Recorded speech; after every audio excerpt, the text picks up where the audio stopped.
Jobbing with Nikki. Yeah, gobbing with Nikki. Jobbing with Nikki. Yeah, we're jobbing with Nikki.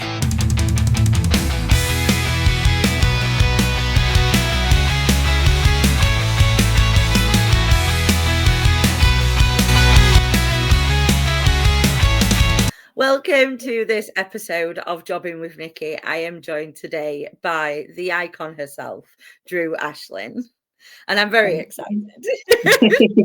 I am as well. Like I said on the ad, huge fan of the show. You're always talking to me about it. It feels really strange sometimes, but you're doing amazing, and it's really good. I was jealous that you did the Bean Boozle the other day.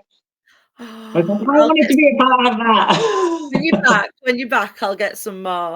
Yeah. Just don't get snail. Apparently, everyone hated that. Like, oh, really? Have they changed them? No, there were these. They're like a different one from B&M. Right, because I remember the ones that I had. It was like vomit, dog food,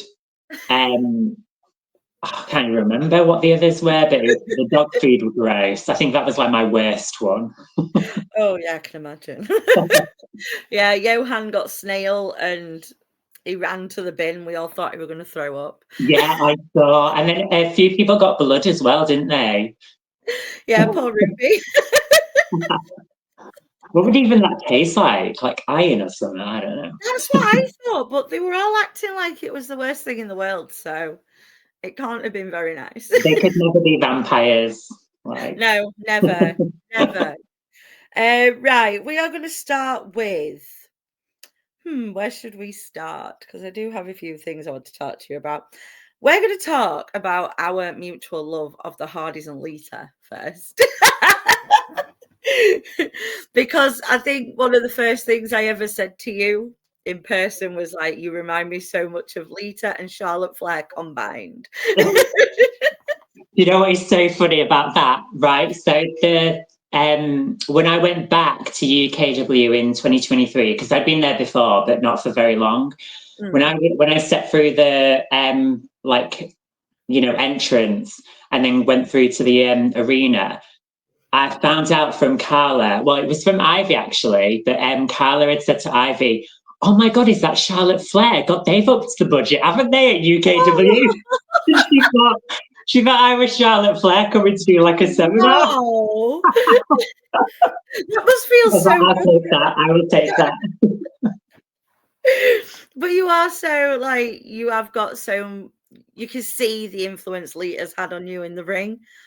Like you could some of the stuff you do. I'm just straight away. I was like, oh my God, she's Lita. Yeah, Lita was like literally my idol growing up. I mean, I've got like memorabilia that she's given me, like on my wall. It's like, oh, it's just amazing. Shall I show you? Let me get it. Yes, Let me get it. Please do. Ready. Oh wow. So this was the sleeve that she wore on her very last WWE appearance on Raw when she got attacked by Trish. And she wore it on the day that I did her makeup, but she was like, "This is yours." So I was like, I've got to frame it. And then I've had this autograph for a while, but it must be so like rewarding to be able to go and do her makeup and hang out with her and stuff. Like, because that's not even you as a wrestler. That's like you as a makeup artist. So to be able to do them things with someone you idolize so much, like, did you fangirl when you first met her though? Well, the first time I met her, she was doing an appearance in Doncaster, I think it was. It was like a Comic Con in Doncaster. So True. this was I was there. That's where I met Lita. No way! Oh my God! The Doncaster Dome. Yeah, you went through the entrance, didn't you? And like she was literally in the table, like there, as you walked through. So, because I'd only found out the day before because I was at work and then I was just online and then it popped up. saying that, like, you know, Doncaster Pride, that's a whole different thing. Doncaster Comic Con. And that Lita was there on the Saturday and Sunday, and I was like, oh my God, Lita's there. I need to go meet her, because I've seen her wrestle live, but I've never met her in person. So when I went, I was like, right, I'm just going to be very calm, very cool and collected. And then as soon as I get to the building and I just see her, I'm just like, ah! And I walk up to it, because I didn't expect her to be the first person I saw. Yeah. So when I went up to her, I was like, oh, how much are the autographs? Like, really timid and shy. And then they told me, and I was like, I turned around to my partner, I was like, which one should I get? And he just shrugged, and I'm like, oh my God, this could not go anywhere. So it's like, can I have that one, please? And then I was like, oh, could I get a photo? And there was like, oh yeah, like, you know, you can get photos by, you know, paying here. So it's like, oh, amazing. And then I walked away and I was like, oh my God, I've just fluffed that up. So then I kind of like chilled out for a second, and I thought, you know what, I'm going to have to go back, because she's going to be like, who is this weirdo? So I went back to her table and I was like, I'm really sorry, but like, I just didn't expect to see you first thing when I came in here. I'm such a huge fan. You've influenced me throughout my whole life, like watching wrestling. You were the reason why I was fully invested in wrestling. And then just started asking her questions about like when she's going to do, if she's going to do another book. You know, the fact that she'd like got the chance to come back and do, I can't remember what it was that she did when she came back, but she kind of got to redeem, you know, because obviously her retirement was just awful. And so like she came back and got to redeem it. I think it was maybe the Heath Slater segment, I think. Yes. And it was just amazing. And then obviously her being in the Hall of Fame. And then I got a picture with her, but I also said, oh, can I get a selfie? And there was like, oh yeah, it's £10. I was like, look, I will pay whatever. I don't care. So I got a selfie with her, and then I went up to get a proper photo done. And then the next time I met her was at Leeds. So she put a tweet out that she was going to be in Leeds, and I just messaged her. I was like, I'm just going to message her, because what have I got to lose? And I just says, look, if you're looking for a makeup artist, hit me up. Wow. She's like, oh, definitely, yeah, that'll be sick. And then it gets to, so I'm like corresponding with like management and stuff, and then just not hearing anything back. So I went to the event anyway. And then she was like, oh my God, I was getting ready in the hotel, and I was in the shower thinking, wait, I'm sure like I said, like maybe getting a makeup artist. So then she was like, direct me, like, you know, now, so then I can get the message, and then we'll just correspond like, you know, between each other rather than going through like a third party. Then I was supposed to do her makeup for London Comic Con. Then that got cancelled. Her appearance got cancelled. So like I never got to do it. Yeah. And then just out of the blue, she randomly messaged me on Instagram asking if I still did makeup, and that like she thought what I was doing in wrestling was amazing. Wow. And I was like, oh my God, like Amy just messaged me. And then she's like, are you going to be in London on this day? Like, and then she asked if I would go down and do her makeup, and I went down to London, did her makeup. It was for Inside the Ropes. It was like an evening with Lita, and everyone was just so accommodating to me. Like, they were so lovely. Like, Kenny was amazing. And I just felt like really appreciated. Like, do you know what I mean? Like, I felt like I wasn't just a fangirl. I was like, actually, you know, someone that she was like, I want you to be here. And she just treated me amazing. And then that's just how I started doing her makeup. And then she was in Wales in August, and again messaged me and then asked me if I would go to Wales for the weekend. And then, yeah, I got to do her makeup for 2 days. So it was incredible. I'm not jealous.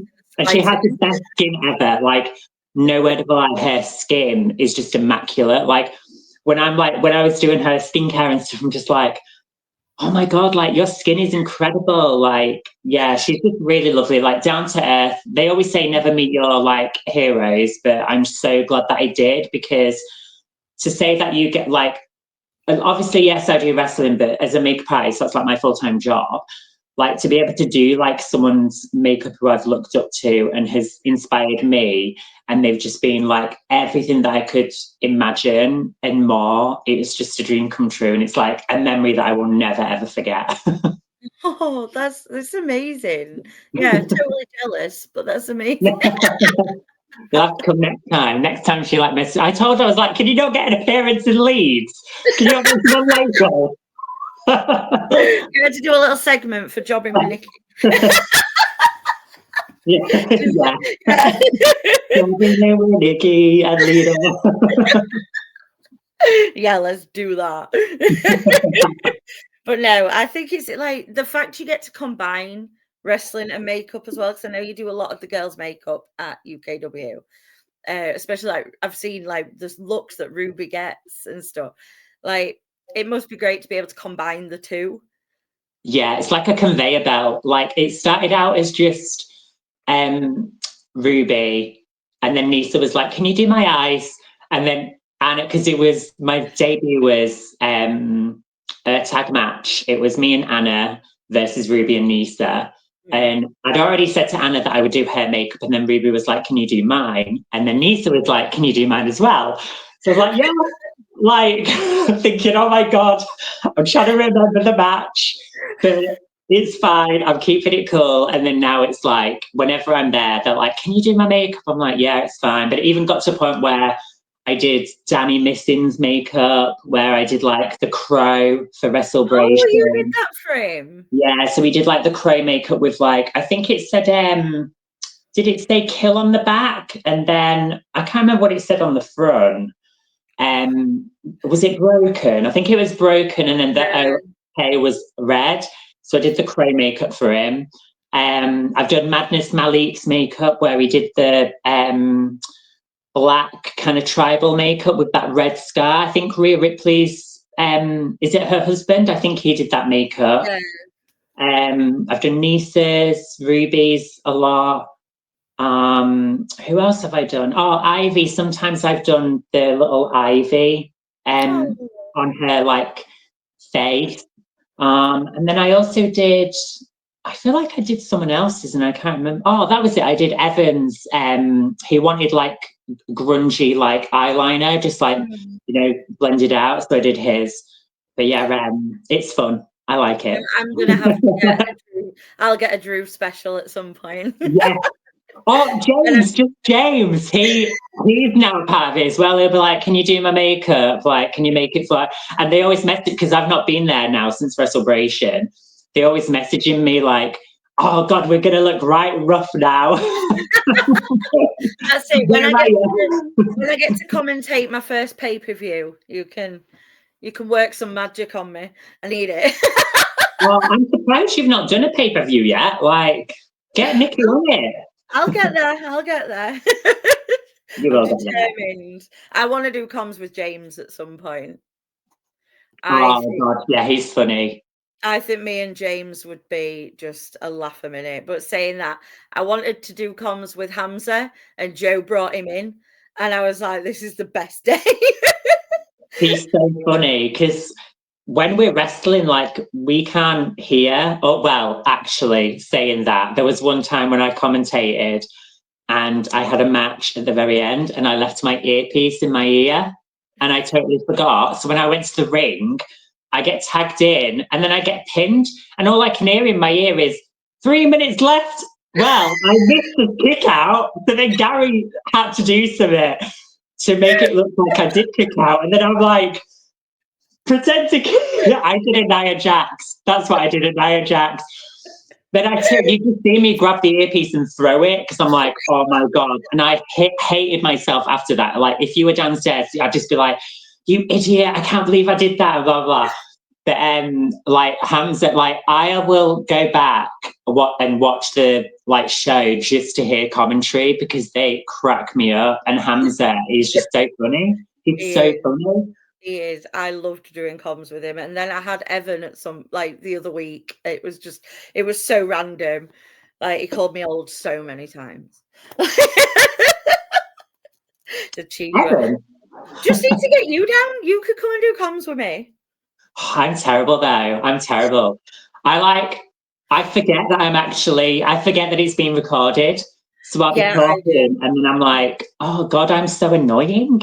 Like I actually annoy myself. But you said that about not being able to hear when you're wrestling, but the brand could hear me, and my friend was sat on the balcony, and he could hear me from across the room. I was getting that excited.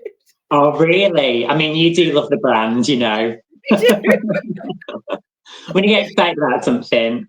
Yeah, exactly. But you, like you say, you were there for Wrestlebration. I want to talk about that performance because that was incredible. Like you had the entire crowd just entranced watching you. I don't know how you do it. You just have this aura about you, and Oh. like dance, everything was just absolutely just entrancing. That's the word I'm looking for. Like it was brilliant. Like I was glad you weren't there to wrestle, but I know. Well, when I got asked, because like obviously when I broke my foot, I mean, I don't know if you're going to talk about that, but when I did, like, the first thing I thought of was, oh my God, this just messes up everything, because it was supposed to be me and Nisa at Wrestlebration for the Women's Championship. So that was the first thing I was like panicking about. And when obviously, like, I was recovering, when John messaged me saying, look, like, would you like to host Wrestlebration? It was amazing for me, because to like, whenever I get asked to do something, it's like someone's put interest in me, and it shows that I'm actually maybe doing a decent job. Because half the time I don't think I am. oh, stop Sometimes it. I think, why am I even here? But that was amazing to me, because it was like he was still wanting to include me in some capacity. Yeah. And I'd already planned to have like a sort of a performance-based entrance for the match. Yeah. So obviously it wasn't going to be as long, but there was going to be more theatrics to it and stuff. And because I couldn't do that, I still had this idea of, right, well, if I'm not doing that in wrestling, I still want to do something wow, and entertaining, because that's what I do. Like, I'm a makeup artist, but I also do performing, like I do drag and stuff. So like I do all these things because I get bored. One day I might be a carpenter, you just never know.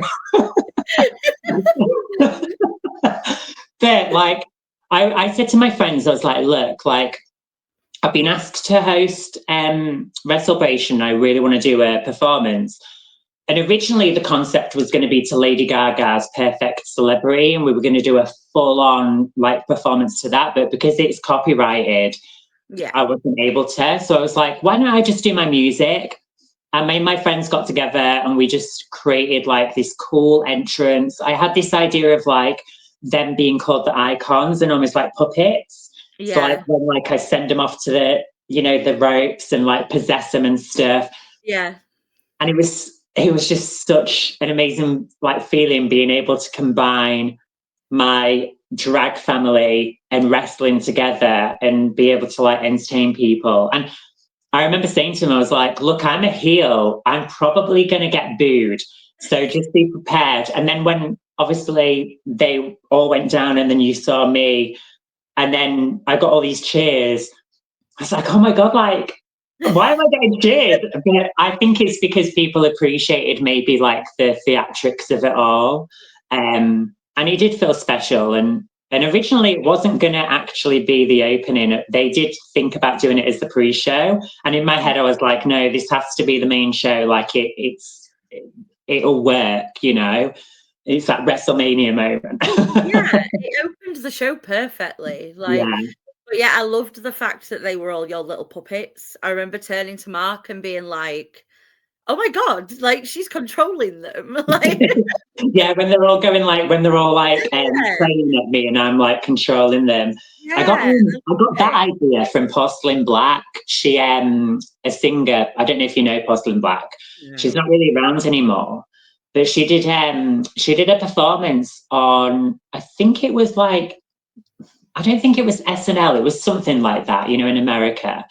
And she does this bit where like she like puts the hands down and like the dancers kind of go with her and she's like possessing him. And I was like, oh my God, that's sick. I want to like incorporate that. So yeah, and my outfit was like inspired by like Belle from Beauty and the Beast mixed with Lady Gaga. See, I caught onto that one. Because I was like, I have to wear flat shoes and I needed to wear something comfortable because my foot was still broken, you know, like I still had a big split in it. It's just, it was healed enough so that I didn't have to wear that big boot anymore, but I still wasn't allowed to jump on my foot or anything. So I was like trying to find something to wear that was like accommodating to that. And then I found them big boots, which had so much room so I could put loads of like foam soles in, you know, cushioning, like shock absorption. And then I was like, what else could I do? And I thought, well, I really liked my outfit at December Bash and I liked that whole reveal thing. So I just took like that silhouette and then I bought a corset and then I bought like a plain nude bra and then just customized the whole thing, sewed all that gold fabric going up, rhinestoned it all. And then I bought some gold shorts and then the skirt, I'd already had the like Marie Antoinette cage thing. So I just got loads of gold different fabrics and then sewed that onto it. And I felt like it just fit. And then we originally was going to do black and gold for the dancers, but because Domino, who had the long bleach blonde ponytail, and then Victoria, who had the brown hair, they had already done a gig that day and they had to wear blue eyeshadow. Right. So I was like, why don't we do like you guys in blue, you guys in pink, and then it's almost like kind of trans colour vibes. Yeah. So yeah, it was fun. Yeah, it worked out perfectly. It was incredible. But this actually ties into referee Jamie's question. So I'm going to ask you that now. He says, can you see yourself coming back as a face after the reaction you got at WrestleBration? Oh, well. Wow. I love being a heel. Like, I love the diva era. You know, I love the sassiness. And I just watched the TNA Hall of Fame, you know, with Beautiful People, Velvet Sky and Angelina Love. And I was like, God, I really want to do that, you know, like be more like sassy and just over the top. So I love being a heel because you don't need to worry about the audience reaction. If you get a boo, then that's good. And I think I always say I think being a heel does help your confidence a lot. But Nisa, little old Nisa, has turned heel. She is not so innocent anymore, is she? I know. She can't pick what she wants to be. She's like a yo-yo. One minute she's good, then she's bad, then she's good, then she's bad. So who knows? Maybe when I return, someone needs to put her in a place. And that's another question I've had. When are you going to bring a stop to Nisa and become? When are you going to put a stop to Nisa being women's champion? See, the crowd have completely turned on her now. We all want you back to take it off her. Which this is what I love about wrestling, because when you were there before your injury, everyone was wanting Nisa to take the belt off you, and now it's complete role reversal. And like, what do you want? Like, what do you want? I love this about wrestling. You can never predict it. You can't predict it. No. I was watching Ignite when she turned heel and I was in so much shock. I was just like, I loved it. Like, it's so well done. Yeah, the whole, I've been reading some of the comments, but like for me, like the whole translation of, you know, her language to like English, I think it's so well thought out, and I really do think that it'll bring another layer to her character. And like you said before, like I was hated. Like, I was hated. No one liked me apart from Imogen. I would cheer you. and you and my friends and Ruby. But like, you know, to see that but I do genuinely think like this will give her more confidence. And you can see already like how much more confident she is in the ring, and I do think it will add another layer to her character.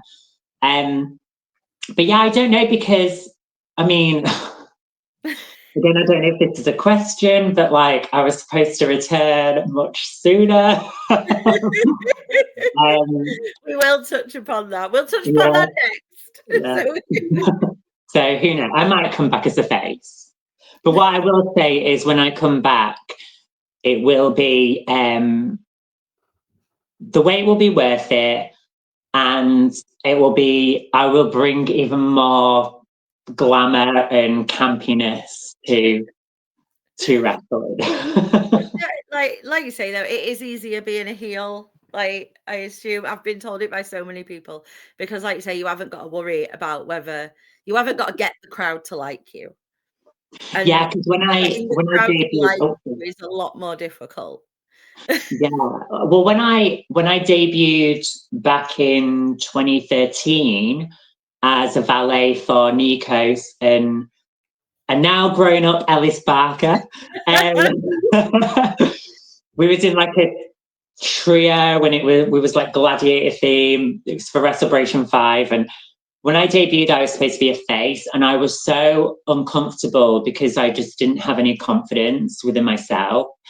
And like I always say, I think everything happens for a reason. I think me stepping away and then having that long break of 10 years was worth it, because within that time, I not only got confident within myself, but I also gained like, confidence in performing in front of people, and, the theatrics of doing all my costumes for like, cosplay or performing and stuff. So I think all of that combined, like when I came back, it was like a completely different like look into it all. And I still was supposed to be a face when I came back, but then because there were like such a lack of heels, it was Dylan Chase who was like, maybe you should look into being a heel. And he really like, he would message me constantly, giving me loads of ideas. And he was like, originally he gave me an idea of doing like Taylor Swift, like the eras where it's like different, or like Nicki Minaj. And I said,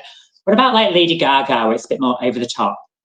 So yeah, like when I started to look into being a heel, that felt more comfortable to me. But yeah, I find it crazy how people can be a face, because I do think being a heel is just so much more fun.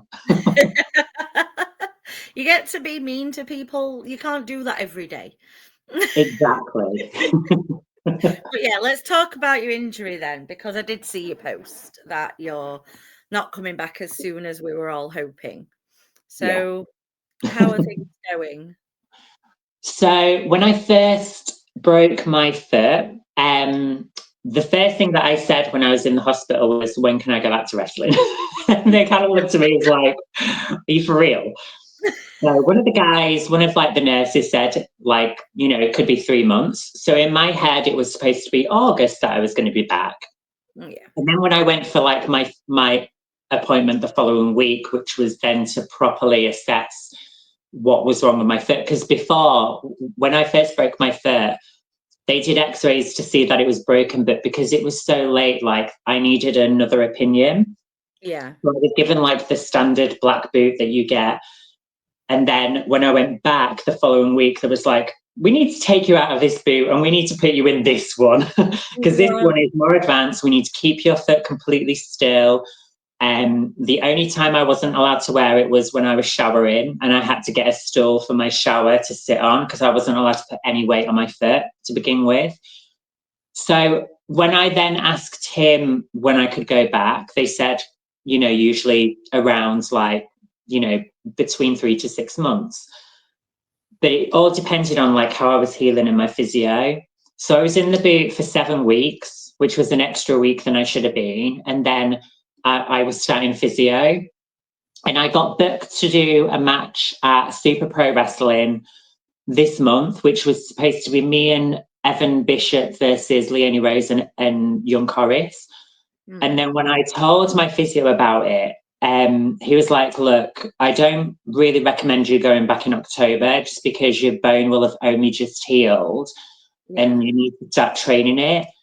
And then I said, well, what about November? And he just said, it kind of depends. But he said, like, he'd recommend, like, well, they usually say recommended between 6 to 8 months.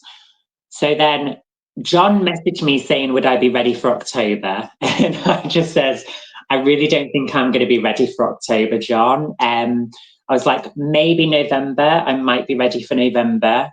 And then as time went on, like, and the closer it's creeping up, I'm just like, I know within my body that like my foot is just not ready because I'm still getting swelling.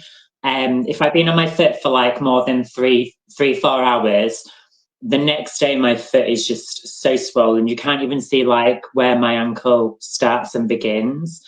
So I just said to him, I was like, look, like, I'm really sorry to let you down, but I think I need to take the full 8 months just so that I can be fully prepared.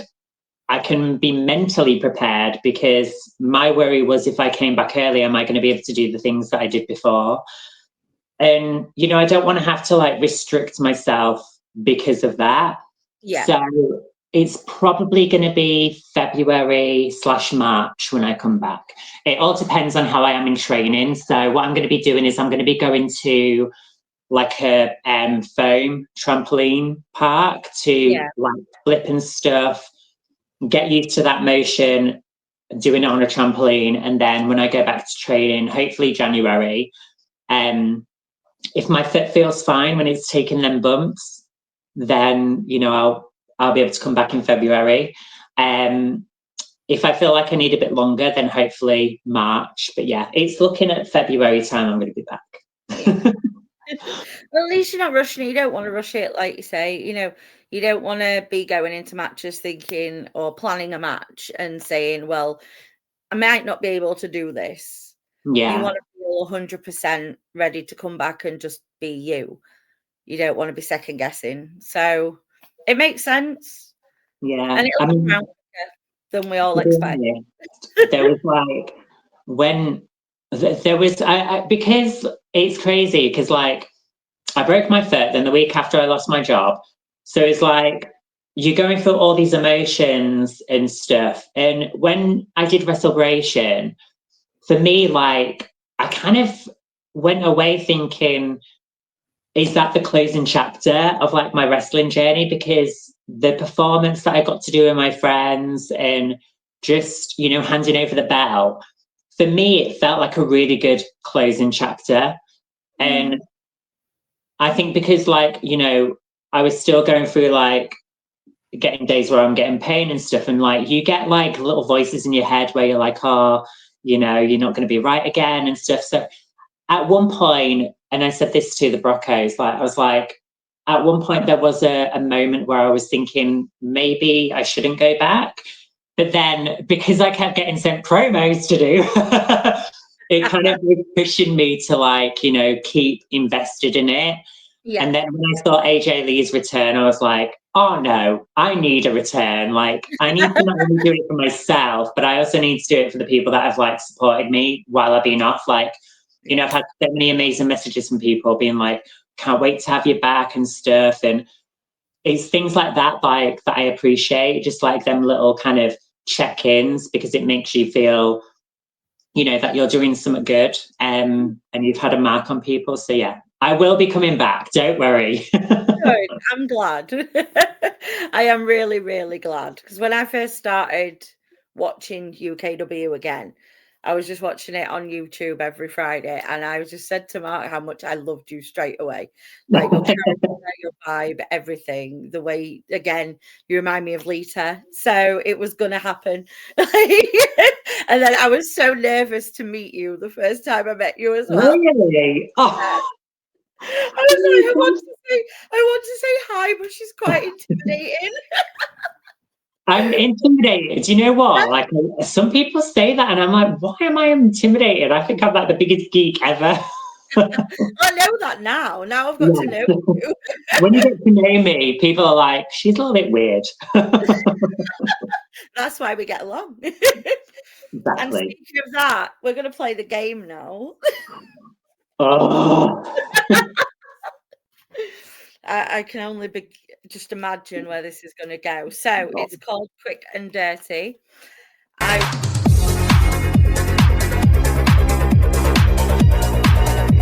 I will ask a question, then I will pick a letter out of this pile, and you have to give me an answer starting with that letter.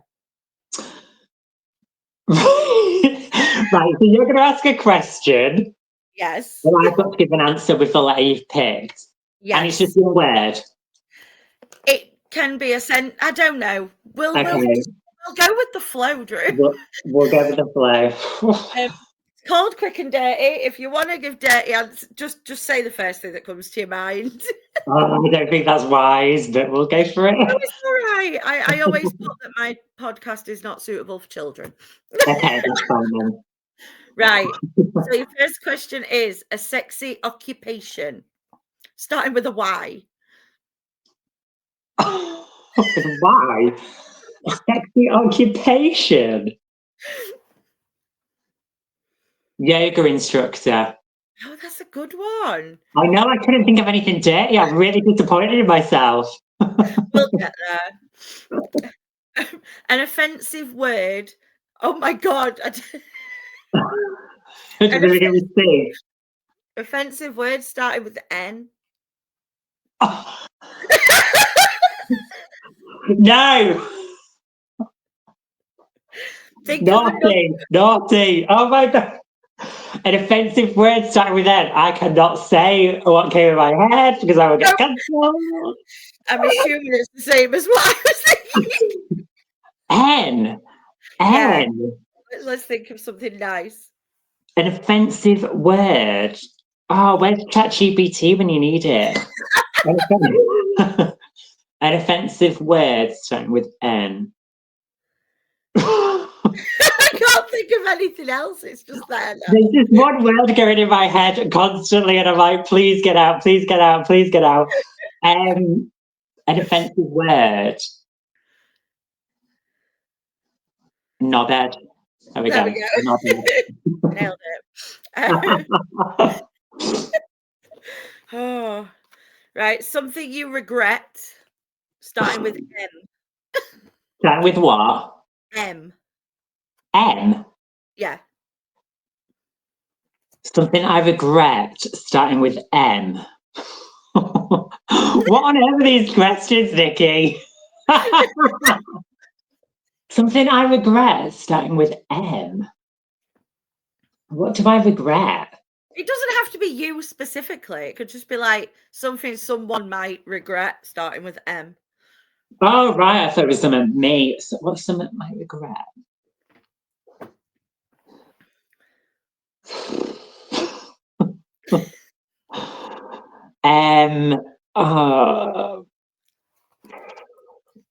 I don't know. What do you regret? Something my regret starting with M. Someone might regret moving away. I don't know. My head went to marriage. Married. Yes. Don't get married. An easy way to get money, starting with a J. Oh my God, no, because if I say I cannot say that. Oh my God. J. Easy way to make money starting with J.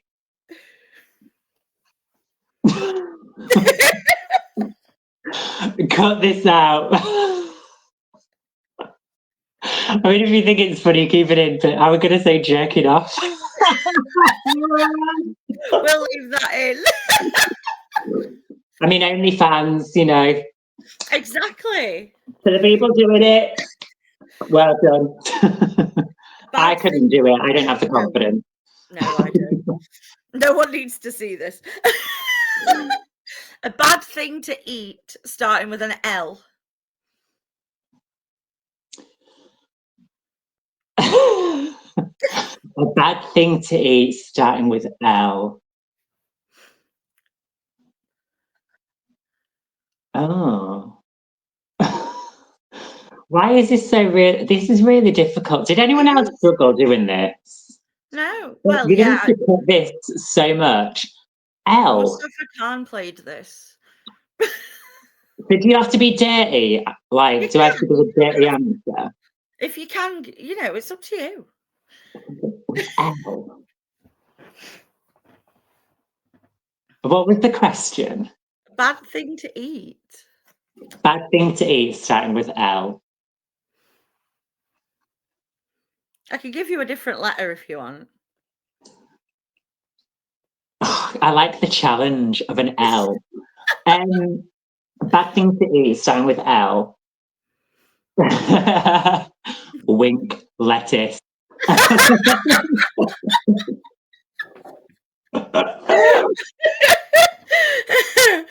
love that you had to add. This one could go badly. Something you lick, starting with an A.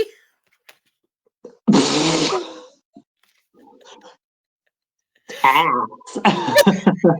How does I just say it, Drew? Anus. Something you swallow, starting with a H. No, we've got a normal letter. Hair. That when you're licking ass. Oh no, shave it, bro. A waste of money, starting with a B. A waste of money starting with B. Oh. A waste of money. Yeah. Oh. Why are these so difficult? Waste of money starting with B. B.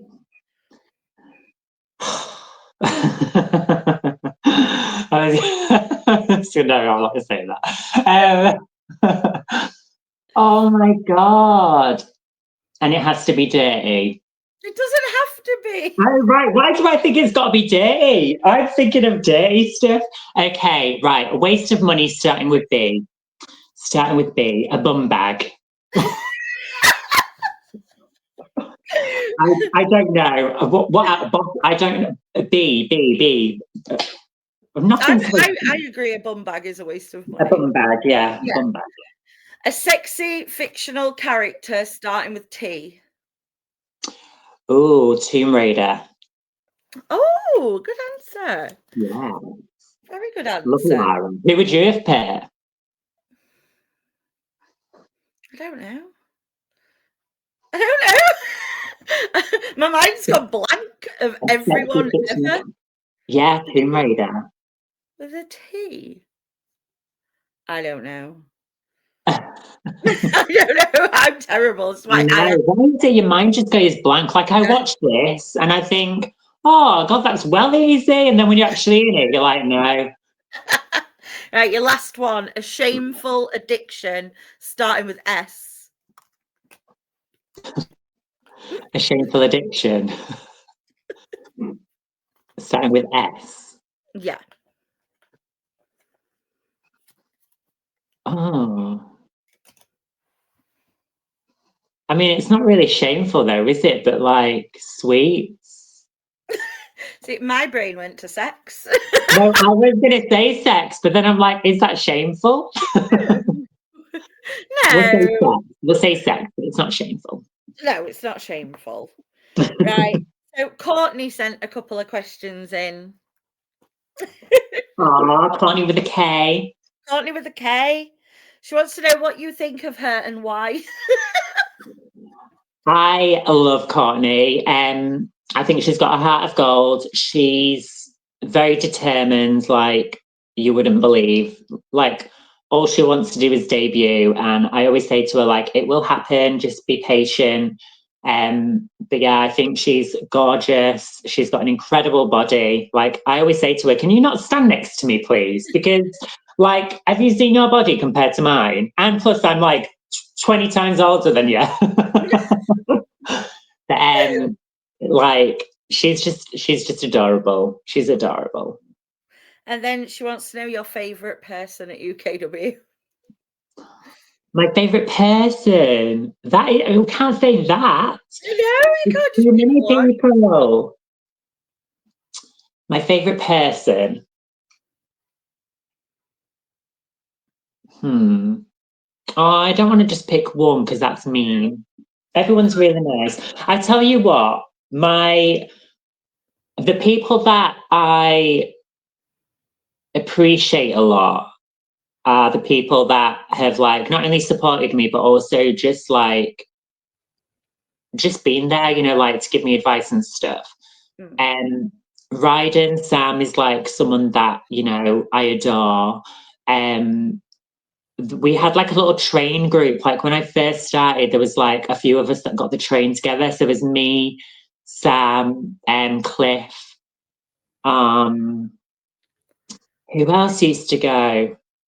Was it Johan? Johan as well, yeah. And yeah, like it's just there's so many people that I appreciate, and they have invested their time in me and really give me a lot of advice, and I like 100% appreciate it because I know that I'm not the best at wrestling, do you know what I mean? But I think what I bring is just a fun personality. Right. A little bit of sparkle, but yes, I'm not going to say favourite person because I don't think I can whittle it down. But like, yeah, the people that have given me a lot of advice, they know who they are. So like Leonie, Ruby, all them, like all the women, especially, like I adore all the women. Oh, see, that was a great answer. You saved it. Yeah, you can't just put. I mean, if you said my favourite person in WWE, of course I'm going to say Lita. But I was going to talk about Leonie actually, and the like matches you've had with Leonie, because you've had like Last Woman Standing, and was it the first Iron Woman match? Yeah, so we had the first Iron Woman match, which was the main event as well, Revolutionary Road, and oh my god, like that was wow, that was amazing. Like the build up to it, like the thing with Leonie is she is so good at like the psychology within a match and knowing what will work. And she like sent me the structure of it, and she put like in captions, Drew will be tired at this point. Oh. And I messaged her saying, Leonie, you don't need to put that because I'm going to be knackered. And yeah, like that was that's a long time. 30 minutes, yeah. And you know what? Like we did an Iron Woman match each that week. So she did one and then I did one, and I think it was for 15, it was either 10 or 15 minutes, I can't remember. I think it was 15. And that went really quick. So when I was like, after I did that, I thought, you know what, like it's going to be fine. But I think because I was working that day on the pay-per-view and I went straight from work to the arena, the show had already started. It was like nearly 7 p.m. I was there like rushing in the back, getting changed, trying to get through the structure of the match to memorize it because it had been changed slightly. And then we went out there and it was incredible. For me, like I went into that because I knew that I wanted to like prove to everybody that I could do it for a start. You know, and I know a lot of people probably doubted whether or not I could do a full 30-minute. I doubted if I could do a full 30-minute, but I did. And if it wasn't for Leonie and Rich in that match, I just don't even know what would happen. Because the amount of times I kept saying to Rich, I was like, what's next? But that's why you were in there with the right person, because Leonie, you know, she's been doing this a long time. She's, you know, she's incredibly talented. So I think she was definitely the right person for you to be doing it with.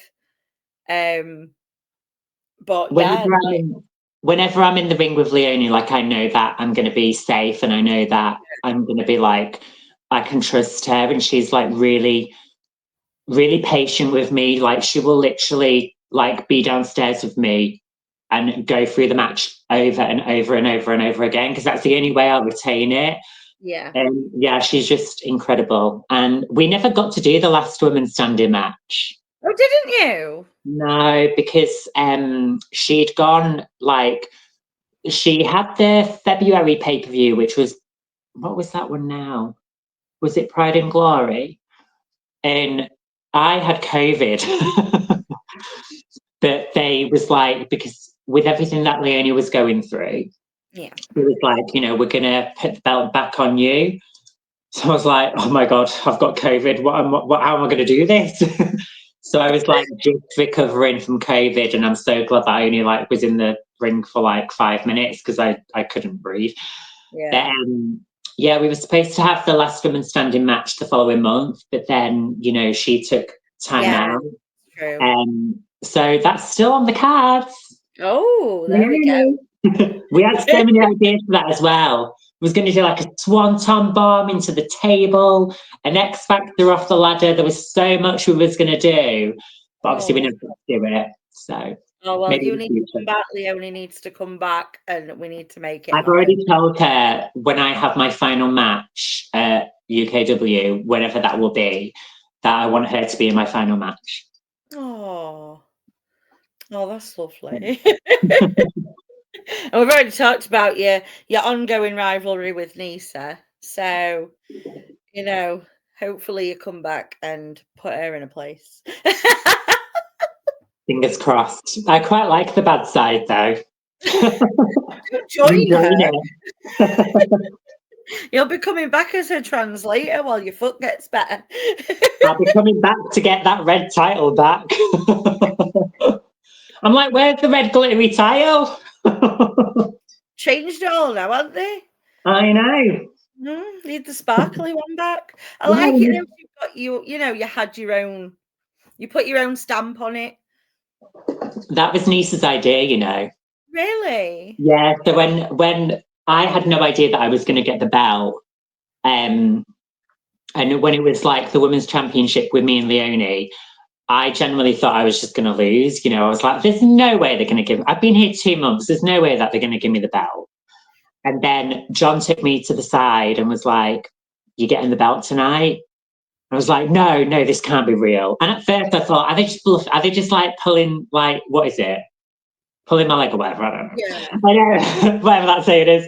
And I was like, this can't be real. And I didn't truly believe it until it actually happened. But Nisa was like, oh, you need to like do something with this belt because it's like old and tatty now. And I was like, right, what can I do to the belt to like zhuzh it up, but not actually properly change it? So I had like my friend Jordan make a like cover. So it's like made out of fabric and it's the cover and it just slips over the belt. So you can take it off and it'll be pink again. And then I just rhinestones the whole cover. So yeah, and the plan was like I was going to change it, having different colours, coordinating with my outfit. But the red just seemed to like fit. And then like I assumed that they was going to take it off when I lost it and they just kept it on. But yeah.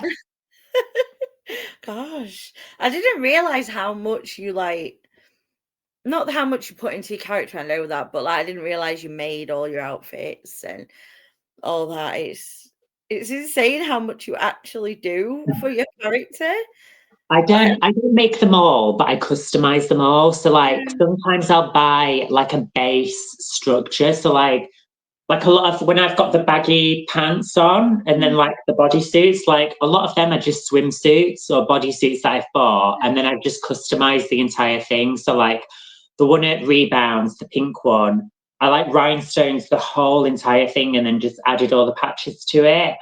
And then depending on what colour the bodysuit was, I would coordinate the patches to it on the baggy pants.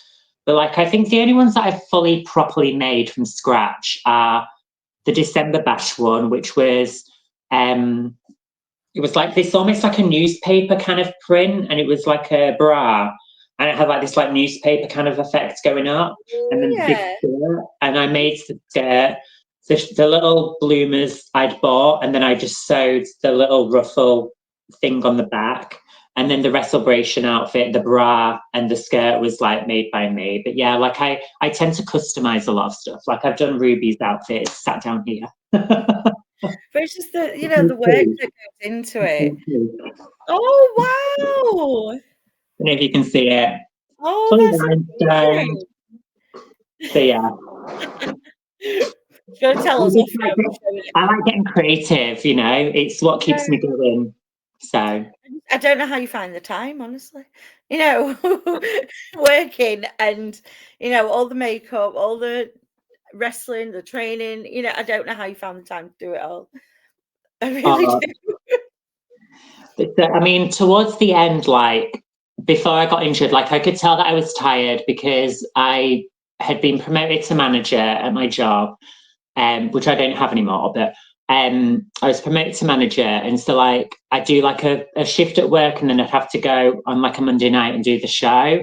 And I was starting to feel it at that point, but now I've got loads of free time.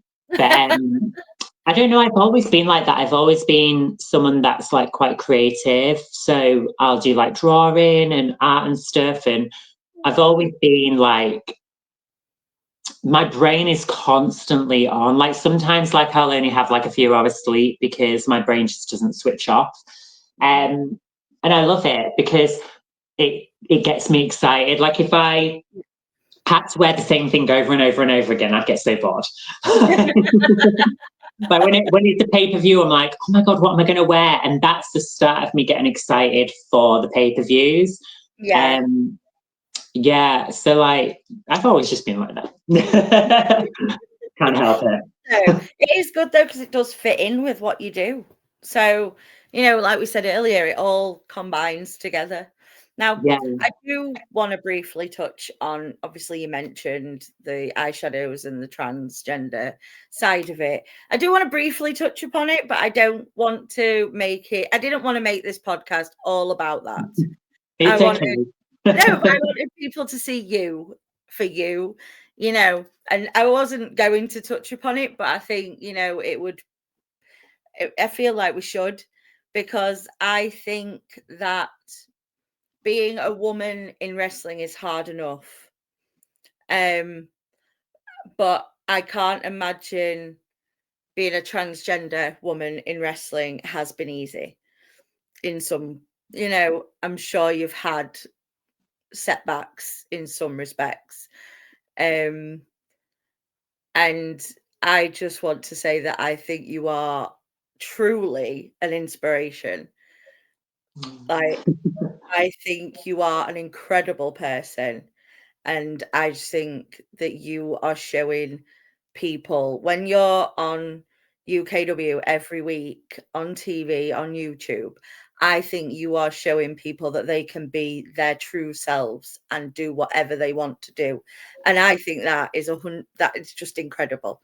And it's one of the reasons that I think you're so amazing and I love you. Oh, Darren, you'll get me upset. No,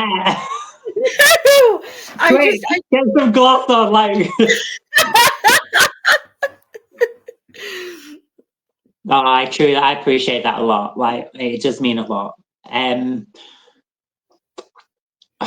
Where do I even start? Like, when it comes to wrestling, I think I've been very, very lucky because, like, I'd already experienced being in like a camera kind of way when I did, you know, TV back in the day.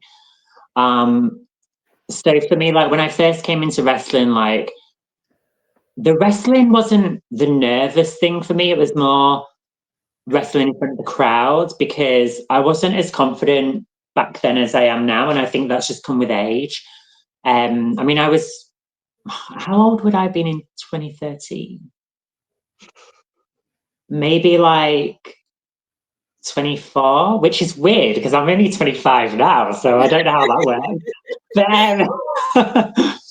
But like back then, I was very lucky because everyone treated me as like a person when I first came into UKW, and I was only there for like maybe 3-4 months. When I first came into it, and the first thing that I actually did was ring them up and was like, I really want to come and train, but I'm trans and I'm really nervous.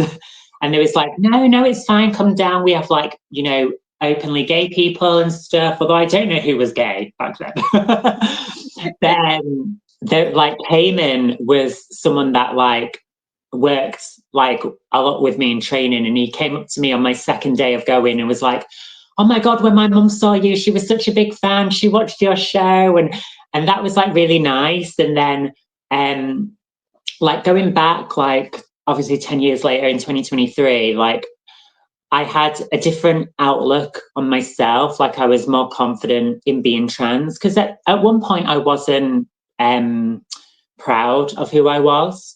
And it's taken a long time. And at first I thought, am I going to go down the route of, are they going to have me as being a trans character? And I'm very lucky that I've never had to say that I'm trans. Like, and my character isn't not trans, if that makes sense. Yeah, like, no, I understand. Yeah. Yeah, but it's a case of, it's not so much of an issue that it even needs to be brought up.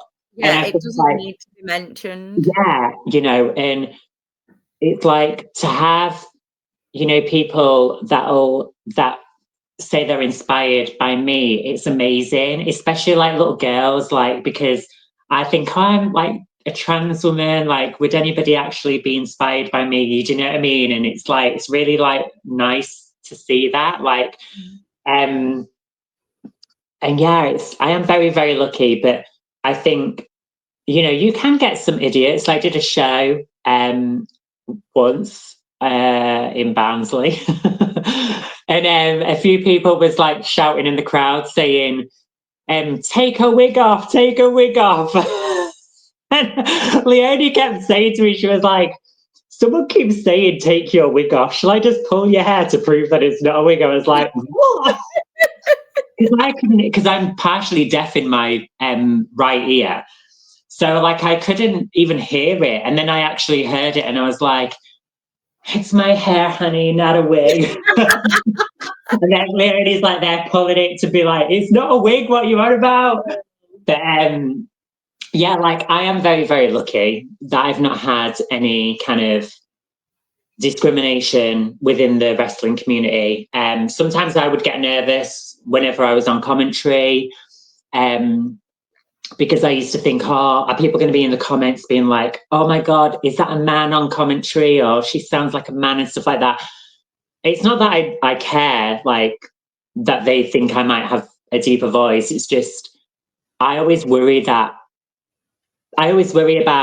how other people are going to think about it. Like, am I going to embarrass them? Do you know what I mean? Like, yeah, it's one of them. Like, I always think, oh, what if this affects like UKW and stuff like that? Like, I don't want to bring in a negative audience.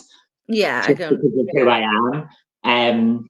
Yeah, but there have been times in my life where it's been tough, more in my younger days. And I think when I went and had facial surgery, that definitely helped, like, me with like passing.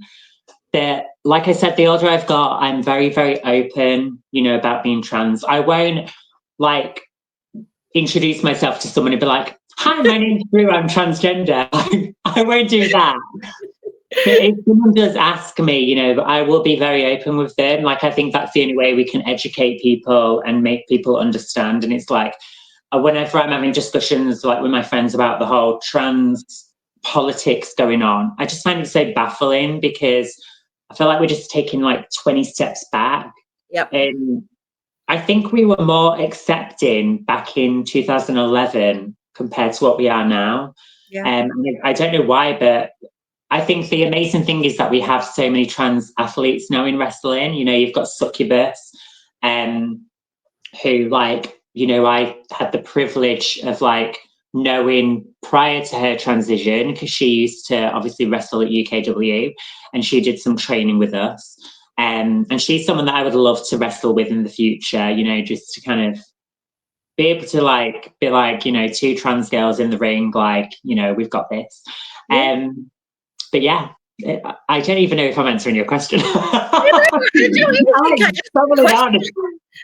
ask a question. I just wanted to, But I know we've spoken before because obviously my son is trans, and I know how hard he finds it. Because he's only, he hasn't even started tea yet. So there's a lot of, but I know we went to Butlins the other year and this man turned around and he said, "Oh, are your sons having fun?" And I have never seen him so happy because like he has to wear binders and big baggy clothes and a beanie hat. And but the fact that someone who didn't know us said your sons, it made his day. But then he went to a male bathroom and he regretted all of that. Oh. Went to a male public toilet for the first time, came out and went, "Mum, there was poo on the wall." Yeah. So I was like, you chose this, you chose this. But it's amazing because we had a show. It was the same show, and there was a mum who had a little trans boy as well. And she messaged me on Instagram saying, like, they really liked you. And I don't think people realise just like the little things can make like a difference. Like whenever I answer the door, with no makeup on, my hair up in a bun, in a onesie, and the postman's like, "Here you go, love." It's so validating because it's like, oh my God, like people are seeing me, how I see myself. You'll always get people that misgender you. I've had people like tell me to kill myself online, but you just rise above it. And I'm just like, what comment like that is going to make a difference to my, like, you must be in a miserable place to have to wish that upon someone. Yeah. But like, I do think that we're getting more representation, and it must be hard for obviously him to have to go through that because, I mean, when you're first transitioning, you're kind of in that limbo, aren't you? Where you want to be like seeing how you feel like you are, but it's like the world's also trying to see you in that way. Yeah. We've all been there. He's already said, because my middle son is 13. And he says, "You do know when his voice breaks, I'm going to be so jealous." Little things like that. And I'm like, I can't halt his voice breaking. I can't stop that. If I could, I would. Like, as a mom, like I went through the whole, I gave, I let my child down because I gave birth to them as the wrong gender. You know what I mean? Like that, like I had so much guilt, and I sat down with him and he was like, "Mum, you could not help it." But it's like, we went through a whole thing because he came out as non-binary first for like a year and a half. And I called that happening. Like, I was like, "I think you're non-binary." And then about, a year and a half later, I was like, "Are you sure you're not trans male?" And he went, "Well, I've been wanting to talk to you about that." Aww. I think there's been signs all along. Like when he was 5, he would swap clothes with the neighbor boy in the middle of the street. Like, I feel like there's always been them little signs. But I've had people say to me, like, because as long as my kids are happy, it doesn't matter to me. Like, Exactly. like as soon as he came out, I bought a coming out card from Card Factory and wrote a big long thing and posted it under his bedroom door. Oh, that is so cute. He's my best friend. I had him when I was 17. So it's like we've grown up together. So, I would never tell them you can't be this, whatever you want to be. You can't be happy. And like you say, we just seem to be going backwards in the world now. And it's really sad to see that people, especially online, when it doesn't affect their life in the slightest, the hate that can come out of some people's mouths. It's disgusting. It really is. I don't understand it.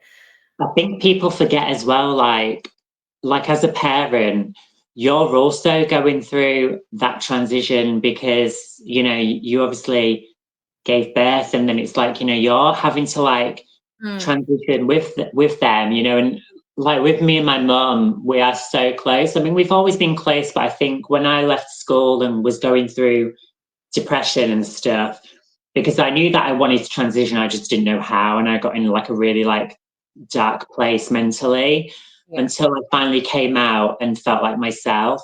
That like I appreciate my mum so, so much, and I know that there's people out there that don't have that, but I think we always forget is the parent is also going through that transition as well, because it's like their child, you know, is changing. But the only thing we can do is just love one another and support one another.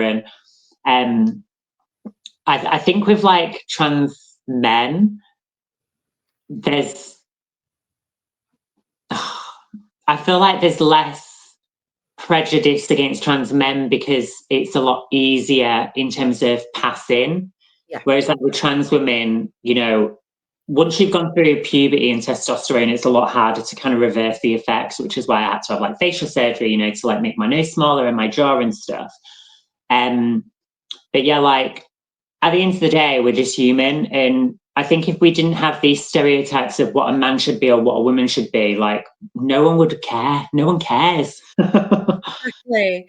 That's what I don't understand. Why? That's the thing that gets. It's like I said, people online. I don't understand how they. It's like they don't think that anyone has feelings. Yeah. And it's like the world is becoming this really scary, selfish place.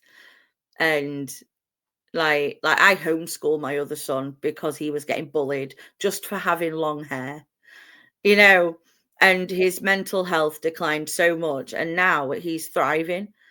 But it's like then I've got an even younger one, and I'm scared of the world she's growing up in. Like she's very accepted. Like my middle son he's changing his name because it's a long story, but he's changing his name, and she's straight. You know, she stuck to it straight away, like easier than I did.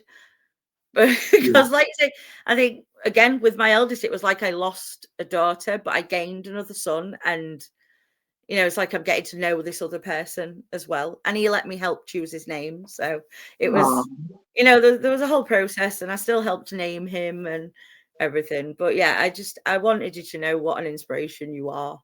Thank you. I know the icon and everything is a character, but you are, and you live that character, and I hope you know that. Thank you. That really means a lot. Thank you. Don't, because you're going to make me like embarrassed. No, I think you're absolutely incredible, and I can't wait for you to come back and keep doing what you're doing and smashing it and showing people you can just be you and be happy, and you're not hurting anyone. No one's hurting anyone. You're just being your authentic self, and you should never have to apologize for that. No, you should never have to apologize to anyone for like simply being you. Like I always say, like at the end of the day, like if you're not being yourself, then there's no point in being you, because if we were all the same, it would just be so boring. And that's what makes the world so beautiful, is the fact that we have so many differences with one another. But it's just about being patient, educating yourself, and being more accepting, and when people actually sit down and think about it, like how is that person who's transitioning actually affecting your life? It's not. Do you know what I mean? Like, is someone who's gay, how is that affecting your life? It's not. Like, people have like these opinions, but then when you actually sit down and think, well, why does it affect me having to say they or them? It's like, it doesn't. We use they and them language every day. Like if I don't know someone, I'm like, oh, them over there. We always use it. And it's like with dogs, whenever we like greet a dog and we're like, oh my God, what's his name? And then the owner might be like, oh, her name's this. And then you change automatically. It's like, why can't we just do that with people? Exactly. Like we don't really talk to my side of the family, and they could never get on board with the they them. Couldn't get on board with it. Took them a very long time to even remotely acknowledge that he was him. Like I say, we don't have to do with them anymore. Bye, I'm pretty sure Felicia. she won't. Pretty sure she won't watch your podcast because she hates Right, you wrestling. can't sit with us, sorry. Not iconic enough. No, definitely not.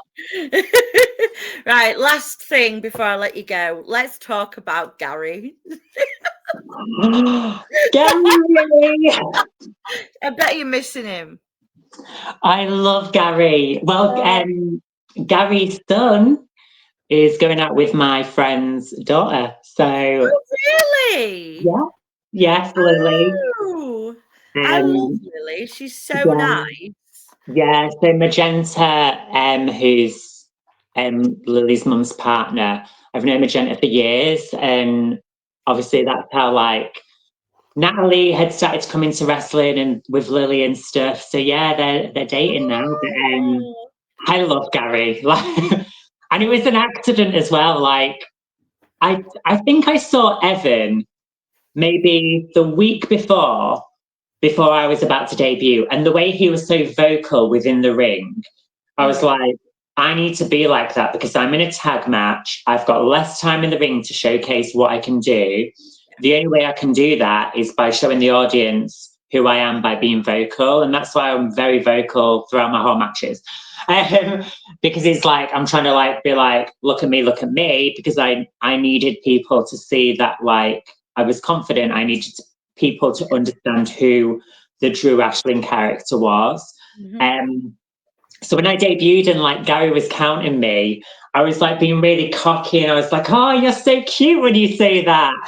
And they're like, oh, Gary, you're flirting with me now. And then afterwards, I was like, Paula, I am so sorry. I didn't mean to flirt with Gary. It just came out and I got really like in the moment of being this cocky bimbo heel. She's like, no, I love it. I love it. I love you. And then like, I love Paula. Paula is just, Oh, she's she's an icon. incredible, isn't she? She's Absolutely. hilarious. She's just so nice. Like I love her. And then Gary was like, "No, if it works for you, just keep going with it." And then we just made it a thing, like Yeah. where I just flirt with Gary all the time.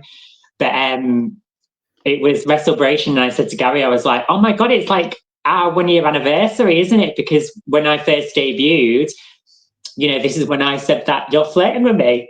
And I was like, you should have got me some flowers. And he went out and got me some flowers. And I was like, oh my God, that's so cute. But I yeah. saw him coming in with them. I went, who are they for? And he went, they're for Drew. Yeah. His work, what does he say? His work girlfriend. He's another one that's taken me under his wing as well. Because obviously now Chris Mason is doing Blackheart as well. So when I go to I've been going to Blackheart for the past like just over a year every month. But now Gary's there and Paula and Lily, and like it's so nice to see them as well. But at UKW, like Gary has totally taken me under his wing, and he comes up and he's like, "You give the best hugs, Nikki," and just squeeze. Oh, he's adorable. They've all just kind of adopted me, and but yeah, you're amazing. You're amazing. I can see why you're a little bit in love with Gary. Yeah, Gary has a special place in my heart. I think he has a special place in everyone's heart. Yeah. I really do. Such, like you say, such a nice family as well. Like Paula, like there'll be some times where there's only me and her shouting. Paula, she'll be wolf whistling me when I'm in the ring, and I'm like, I hear these wolf whistles, and she'll be like, yeah, like that, and I'm like, go, Paula. And then she'll say to me afterwards, she's like, I'm really sorry, I just can't boo you. I absolutely love you. See, I'm like that. Like, I think it's, sometimes it's hard to keep kayfabe alive when you know a person, or you just vibe with that character. It's hard to keep kayfabe alive sometimes. I struggle so much sometimes. I'm like, they're bad, but I really want to cheer, and I'll be the only one there cheering, and I don't care. Sometimes you just got to cheer for whoever you want, but yeah, exactly. Like I love them. They're a really nice family. They are. They are. I already said to Lily, I went, if Mason hurts you, let me know. We were there. When was it? It was the Friday when Mason made his return. And I was stood outside, and all of a sudden I just heard, "Oh, Nikki's there, Nikki, Nikki, Nikki." And Lily came running over and just grabbed me, and I was like, Oh, and honestly, she's always like, "It's so nice to see you." I'm like, okay. honestly though, Nikki, like I remember when you wasn't gonna do your questions with Nikki, and I was like, why aren't you doing your questions with Nikki? And it's genuinely big, like you are such a lovely person, and what you're doing is like amazing, like truly is, and it's so entertaining. So, but like whenever a post of yours comes up, I'm instantly like, oh my god, I can't wait to watch this. You know what I mean? And even your interviews, like they're just so different and light-hearted, and yeah, like you should be very, very proud of what you're doing, honestly. All right, you're gonna make me cry. But no, I did appreciate that day, because I was having a wobble, and I was like, you know what? No, Drew says I got to do it. I've got to do it. Yeah. Sometimes you just need that little push. Yeah. And like I said, you've been one of my biggest supporters while I've been doing this. You really have. You know, you've been incredible. So I could not have you on as soon as I could. Honestly, like I've loved it. Thank you for like having me on. It's been like an hour and 20 minutes. I know. Right. I don't think people watch this place because I babble on. I just start and then I just go like that. Literally, I would talk. I might Shirley Valentine. I'll be talking to the wall after. I'm just as bad. We could have probably made this go for like 3 hours. We'll just have to get you on again at some point. But what about when I return? We'll talk about my return. Definitely. And when you get the title back. I know, off Queen Nisa. Getting it off that Nisa, I tell you. I mean, I've got to give it to her. Her outfit that she had on Monday, I was really liking the robe. But I'm like, she's a heel. I love a heel. She's got the women's championship. I want that back, but I mean, I kind of like this attitude. You never lost it, so exactly. I never got pinned. Yes, you never. And even when I do go for the championship, I'm always going to say, no matter how many times it takes me to get it back, I still never lost it. Yes. So you need to come back straight into come back, take it, and then she can boast if she's beaten me for it again. But until then, I've never ever lost it. Exactly. I'm Team Drew. Realistically. I'm Team Drew all the way. I have been since I walked into UKW. Got to do the little devil horns. Yes. Right, let's wrap this up, or we could talk all night. Thank you so much for watching this episode. I hope you've enjoyed it. I've had a great time. Thank you, Drew, for coming on. You're welcome. Thank you. Sorry for boring everybody. See you soon. Bye. Bye.